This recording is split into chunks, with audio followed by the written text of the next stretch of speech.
BJP बेशर्मी की पराकाष्ठा पार कर चुकी है। और उस बेशर्मी में भी जो सबसे नीचे लेवल की बेशर्मी होती है, धर्मेंद्र प्रधान वहां पहुंच गए हैं। वो कहते हैं ना, एक चोरी ऊपर से सीना चोरी। यह व्यक्ति चोरी भी कर रहे हैं, ऊपर से बता रहे हैं कि हम कूल है। ये भी एक बहुत बड़ा कारण है इस्तीफे न देने का। क्या धर्मेंद्र प्रधान इस्तीफा देंगे तो उनसे नकारा रेल मंत्री बैठा है, रेल मंत्री को इस्तीफा देना पड़ेगा। रेल मंत्री ज्यादा निकम्मे वित्त मंत्री बैठी है, फिर उनको इस्तीफा देना पड़ेगा। उससे निकम्मा विदेश मंत्री एस जयशंकर, उनको देना पड़ेगा। उसमें से गृह मंत्री निकम्मे है कि उनसे देश के किसी भी हिस्से में वायलेंस हो रहा है, रुक नहीं पा रहा है, तो गृह मंत्री को इस्तीफा देना पड़ेगा। और जब गृह मंत्री इस्तीफा देंगे तो सबसे बड़ा जो इस देश के एंटायर पॉलिटिकल साइंस के नेता है, फिर उनको भी इस्तीफा देना पड़ जाएगा। इसलिए पूरी सीरीज चालू हो जाएगी। इनके मंत्रालय में कोई कैपेबल लोग नहीं है, सारे भ्रष्टाचारी भरे पड़े हैं। अभी बीजेपी मतलब कि बेशरम जनता पार्टी, तो उस बेशरम जनता पार्टी के एक कैबिनेट मंत्री है राजनाथ सिंह। राजनाथ सिंह ने जब बेशर्मी से आकर के बोल दिया कि हमारे यहाँ इस्तीफे नहीं हुए करते हैं, हमारे यहाँ ट्रांसफर हुआ करती है। जब ट्रांसफर उन्होंने बोला कि हमारे यहाँ इस्तीफे नहीं होते हैं, तो जब सर पूरा कंपनी ही गंदा है, जब पूरी कंपनी ही खराब है, तो प्रोडक्ट तो खराब निकलेगा ही। यहाँ पे मोदी मुर्दाबाद का नारा नहीं लगेगा तो हम मोदी से सवाल नहीं करेंगे तो किससे सवाल करेंगे? जाकर के नवाज शरीफ से सवाल करेंगे, नवाज शरीफ से सवाल करेंगे जब पाकिस्तान का प्रधानमंत्री है, कि डोनाल्ड ट्रंप से सवाल करेंगे? देश का प्रधानमंत्री आप हैं तो आपसे हम सवाल करेंगे। नमस्कार, नवजागरण लाइव में आपका स्वागत है। कॉकरोच जनता पार्टी के नेतृत्व में जो यहाँ पे आंदोलन चल रहा है जंतर मंतर पे, उसमें देश भर के तमाम शिक्षक, समाजसेवी और छात्र यहाँ पे जुट रहे हैं और सबकी एक ही मांग है कि जो शिक्षा मंत्री हैं वो इस्तीफा दें। हमारे साथ आदर्श हैं, क्या कहेंगे आप आज के प्रोटेस्ट को लेकर?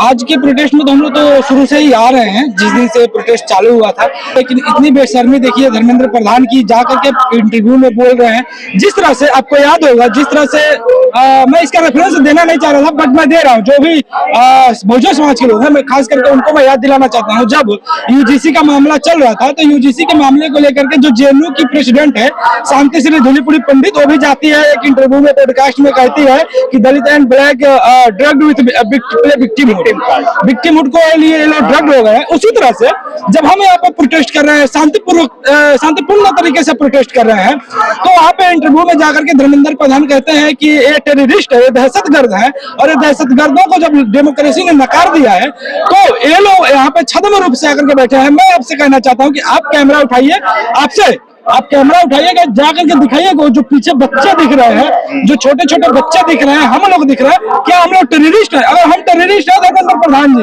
तो आप हमें आज ही उठा करके जेल में डालिए, लगाइए हमारे ऊपर आंसू लगाइए हमारे ऊपर से। इन सबको जो आप टेररिस्ट बोल रहे हैं, इन टेररिस्टों को यहाँ पे प्रोटेस्ट करने के, इन दहशतगर्दों को प्रोटेस्ट करने की आजादी क्यों दे रहे हैं? और अगर आजादी है इसका मतलब कि हम टेररिस्ट नहीं है। यू आर अ लायर, आप झूठ बोल रहे हो। अगर झूठ नहीं बोलो तो उठाओ, हमें जेल में डाल दो। हम टेररिस्ट नजर आ रहे हैं यहाँ पे, शांतिपूर्वक तरीके से तिरंगा झंडा और संविधान लेकर के सर हम प्रोटेस्ट कर रहे हैं, तो हम टेररिस्ट कैसे हो सकते हैं? ये मैं उसी दिन से बोल रहा हूँ कि बीजेपी मतलब बेशर्मी की पराकाष्ठा पार कर चुकी है।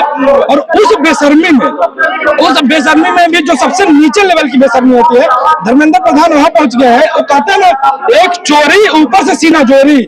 यह व्यक्ति चोरी भी कर रहे हैं, ऊपर से बता रहे हैं कि हम कूल है। अभी बोल रहे हैं कि री-नीट का एग्जाम बहुत सही तरीके से हुआ। आप बताइए, शांतिपूर्ण तरीके से, अब सही तरीके से हुआ रीट का एग्जाम? बच्चे का सेंटर अबू धाबी दे रहे हो आप। एक बच्ची का मैंने वीडियो देखा, 30 मिनट के अंदर अरे बच्चे की गलती है, खुद सिलेक्ट किया उसने अबू धाबी।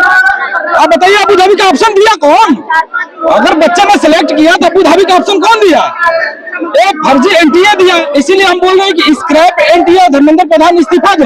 और तो और एक बच्चे का लोकेशन 30 मिनट के अंदर चेंज हुआ। अब 30 मिनट के अंदर वहां पहुंचने में 2 मिनट है देरी हो, 30 मिनट के अंदर आप 40 किलोमीटर दूर भेजोगे, कैसे आदमी पहुंचेगा? फिर भी वो पहुंचने की कोशिश किए, 2 मिनट अगर लेट हुआ तो 2 मिनट लेट की वजह से आप उसको एंट्री नहीं करने देते हो। आप बोलते हो कि रीट का एग्जाम सही हुआ, कहाँ से सही हुआ? तो इसलिए हम आज भी शांतिपूर्ण तरीके से बैठे हैं। हालांकि जिस तरह से अभिजीत दीपिके ने बताया कि यहाँ पे धमकियां आ रही है, रिकॉर्डिंग कर करके धमकियां भेजी जा रही हैं, उन धमकियों को भी मद्देनजर रखते हुए, जिस तरह से आरएसएस से प्रोपोगेट किए हुए 500,000 रुपए लेकर के जो यहाँ पे गुंडे भेजे जा रहे हैं इस प्रोटेस्ट को डिस्टेबलाइज करने के लिए, उनसे हम लड़ते हुए लगातार संविधान, तिरंगा और गुलाब के फूल के साथ, और हम शांतिपूर्ण तरीके से यहाँ पे बैठे हैं और आगे भी हमारा आंदोलन जारी रहेगा। धर्मेंद्र प्रधान ने इस पर रिएक्ट किया है, उन्होंने बोला है, टेररिस्ट ही बोला, लेकिन बोला अगर हम टेररिस्ट होते तो जेल में होते। लेकिन बोला तो इसका मतलब कि बात अंदर तक पहुंच गई है और अंदर कुर्सी हिल रही है। अब चूंकि बीजेपी मतलब कि बेशरम जनता पार्टी, तो उस बेशरम जनता पार्टी के एक कैबिनेट मंत्री है राजनाथ सिंह ने जब बेशर्मी से आकर के बोल दिया कि हमारे यहाँ इस्तीफे नहीं हुए करते हैं, हमारे यहाँ ट्रांसफर हुआ करती है। जब ट्रांसफर उन्होंने बोला कि हमारे यहाँ इस्तीफे नहीं होते हैं, तो जब सर पूरा कंपनी ही गंदा है, जब पूरी कंपनी ही खराब है, तो प्रोडक्ट तो खराब निकलेगा ही। तो जब राजनाथ सिंह ने बोल दिया कि हमारे यहाँ इस्तीफा नहीं होगा, आरएसएस बोलते हैं इस्तीफा नहीं होगा, जो उसकी मदर कंपनी है, तो फिर इसलिए इसका इस्तीफा नहीं हो रहा है। लेकिन अगर वो जिद पे अड़े हैं तो हम भी जिद पे हम भी यहीं बैठे रहेंगे। अच्छा, कल जिस तरह से यहाँ पे कुछ लोग आए और जिस तरह से वो जो लड़की है उसके साथ हुआ, निशु और एक आदमी का सर भी फोड़ दिया गया, फादर का, तो क्या कहेंगे ये सब कैसे चल रहा है? वो कह रहे हैं कि दहशतगर्द, ये प्रोटेस्ट कर रहे हैं, लेकिन दहशतगर्द तो वो है जो इसमें खलल डाल रहे हैं। वही तो बात कर रहे हैं कि वो कहते हैं ना कि अंधभक्ति है, इसमें दिखाई नहीं देती है ना, बेशर्मी की आवाज बहुत दूर तक सुनाई नहीं देती है, अंधभक्ति की दवाई वो बिकाती नहीं है। ठीक है, एक जो बेशर्मी है ना इनकी, मतलब आप पहले गलती करते हो, आप हमें टेररिस्ट बोल रहे हो सर धर्मेंद्र जी।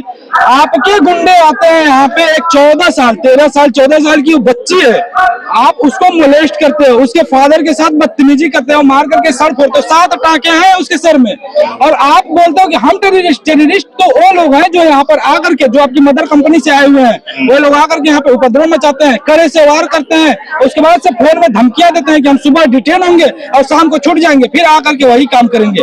आप उनके ऊपर कार्रवाई करो। दिल्ली पुलिस से हम कहना चाहते हैं, दिल्ली पुलिस यहाँ पर है, चूंकि बहुत कोलैबोरेट कर रही है, दिल्ली पुलिस बहुत सपोर्ट भी कर रही है, हम दिल्ली पुलिस का इसके लिए धन्यवाद करना चाहते हैं। लेकिन जो ऐसे एलिमेंट है सर, दिल्ली पुलिस से कहना चाहता हूँ सर, आप उसके ऊपर कार्रवाई करिए, यहाँ पे सीरियस खतरा है, वो किसी की जान ले सकते हैं। विजेता दहिया को जान से मारने की वो लोग धमकी दे रहे हैं, जो सीजेपी के स्पोक पर्सन है, और उसके बाद से जो यहाँ पे लोग आ रहे हैं एक्टिविस्ट रूप में सपोर्ट करने, आप उनको सर मारे जा रहे हैं। दिक्कत क्या है, क्यों खलल डालना चाहते हैं? देखिए सर, यहाँ पे बात हो रही है किसकी, प्रोटेस्ट की, यहाँ पे बात हो रही है संविधान की, यहाँ पे बात हो रही है एकता की, ठीक है, यहाँ पे बात हो रही है इस्तीफे की। वो लोग क्या आगे बोल रहे हैं, इसमें आकर के बोल रहे हैं कि आरएसएस मुर्दाबाद का नारा नहीं लगा। अरे कौन लगा रहा है आरएसएस मुर्दाबाद का नारा यार?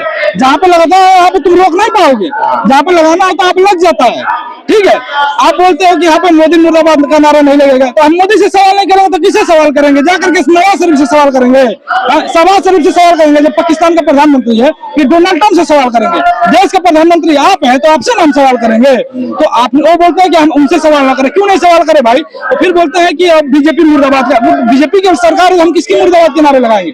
तो फिर बीच में लेके आते हैं उमर खालिद, वो उनका की पॉइंट है, उमर खालिद आरएसएस को, और समर्थक लोग हैं ये, जबकि ऐसा कुछ भी नहीं है। ठीक है सर, जो जिसके साथ गलत होता रहता है उसके साथ कंडोलेंस रहता है सबका। और मैं एक चीज कंफर्म कर देना चाहता हूं आपके चैनल के माध्यम से, कि जो लोग भी उमर खालिद को समझते हैं कि उमर खालिद क्या है, उसके लेकर के जो नैरेटिव बना रखे, मैं बताता हूं उमर खालिद के ऊपर क्या है। उमर खालिद ने एक स्पीच दिया है, उस स्पीच में उसने गांधी जी की बात की है कि देश गांधी जी का है, गांधी जी के रास्ते पर चलेगा, ये देश संविधान से चलेगा। चूंकि एक मुसलमान होकर के उसने गांधी जी का संविधान का समर्थन किया, गांधी जी का संविधान का बात किया, इसलिए उसको जेल में डाला गया, उसके ऊपर एनएसए लगाया गया, और कोई गलती नहीं है। और उसके ऊपर गलती रहती तो अब तक सजा हो गई रहती सर।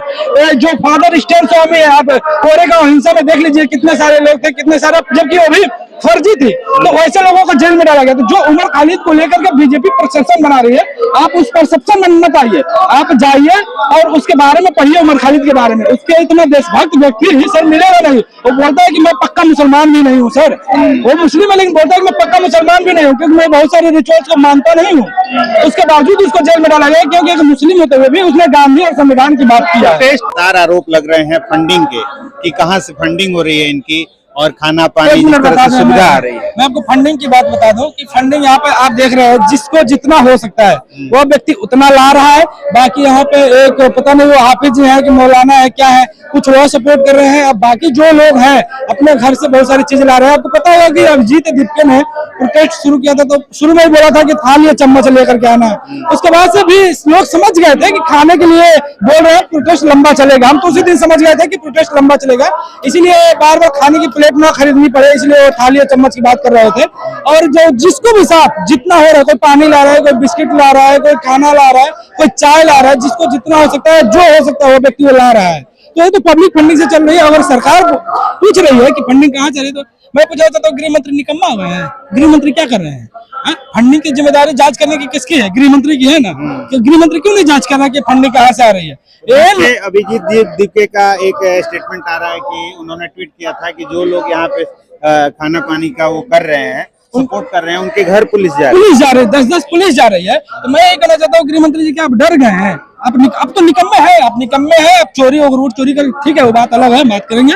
वोट चोरी करके आप जीत रहे हैं, आप तो निकम्मे हैं। लेकिन अगर आप निकम्मे हैं तो आप भी इस्तीफा दे दीजिए ना सर। ये भी एक बहुत बड़ा कारण है इस्तीफे न देने का। क्या धर्मेंद्र प्रधान इस्तीफा देंगे तो उनसे नकारा रेल मंत्री बैठा है, रेल मंत्री को इस्तीफा देना पड़ेगा। रेल मंत्री ज्यादा निकम्मे वित्त मंत्री बैठी है, फिर उनको इस्तीफा देना पड़ेगा। उससे निकम्मा विदेश मंत्री एस जयशंकर, उनको देना पड़ेगा। उस वजह से गृह मंत्री निकम्मे हैं कि उनसे देश के किसी भी हिस्से में वायलेंस हो रहा है, रुक नहीं पा रहा है, तो गृह मंत्री को इस्तीफा देना पड़ेगा। और जब गृह मंत्री इस्तीफा देंगे तो सबसे बड़ा जो इस देश के एंटायर पॉलिटिकल साइंस के नेता हैं, फिर उनको भी इस्तीफा देना पड़ जाएगा। इसलिए पूरी सीरीज चालू हो जाएगी इनके मंत्रालय में। कोई कैपेबल लोग नहीं है, सारे भ्रष्टाचारी भरे पड़े हैं। अभी एक मुख्यमंत्री के यहाँ भ्रष्टाचार का जो खबर आ रहा है मध्य प्रदेश से, मुख्यमंत्री का जमीन लैंड में, तो ये सारे भ्रष्टाचारी ही भरे पड़े हैं। तो सबका इस्तीफा लेना पड़ेगा, इसलिए इस्तीफा नहीं दे रहे, लेकिन हम इस्तीफा लेकर के जाएंगे। चलिए, तो इस आंदोलन को आप कैसे देख रहे हैं? क्योंकि इसका अंत तो सरकार जब चाहे कर सकती है, क्योंकि पिछले आंदोलनों को आपने देख लिया है। हाँ, देख तो लिए है सर, लेकिन यहाँ पे कोई इसका प्रॉपर नेता नहीं है। पिछले जो भी आंदोलन हुए थे उसमें एक ही आंदोलन था जिसका कोई नेता नहीं था, वो था किसान आंदोलन। और किसान आंदोलन में सरकार ने झुका, सरकार घुटने टेक दी थी। तो यहाँ भी कोई नेता नहीं है प्रॉपर कि आप एक आदमी को डिटेन कर लोगे तो ये आंदोलन बंद हो जाएगा। ये आंदोलन चलता रहेगा, ये जनता का आंदोलन है। और इसमें सर हम इस्तीफा ही तो मांग रहे हैं, पहली मांग तुम्हारी इस्तीफा, उसमें रोने की क्या बात है? आप इस्तीफा तो दे दो धर्मेंद्र प्रधान जी, अब क्यों इतना रो रहे हो? छात्रों से क्या देश, हाँ, छात्रों से यही कहना चाहेंगे कि छात्र, नीट का एग्जाम खत्म हो गया है, चूंकि छुट्टियां भी चल रही है अभी गर्मी की, तो जितना ज्यादा से ज्यादा मात्रा में हो सके आप यहाँ पर आए। एटलीस्ट अगर आप कुछ नहीं ला सकते हैं तो आप आए, अपनी भागीदारी दें, अपनी उपस्थिति दर्ज कराएं यहाँ पर और यह आंदोलन को सपोर्ट करें। बहुत बहुत धन्यवाद। तो ये थे आदर्श जी। इस वीडियो पर आपकी क्या प्रतिक्रिया है, कमेंट करके बताएं और देखते रहें नवजागरण।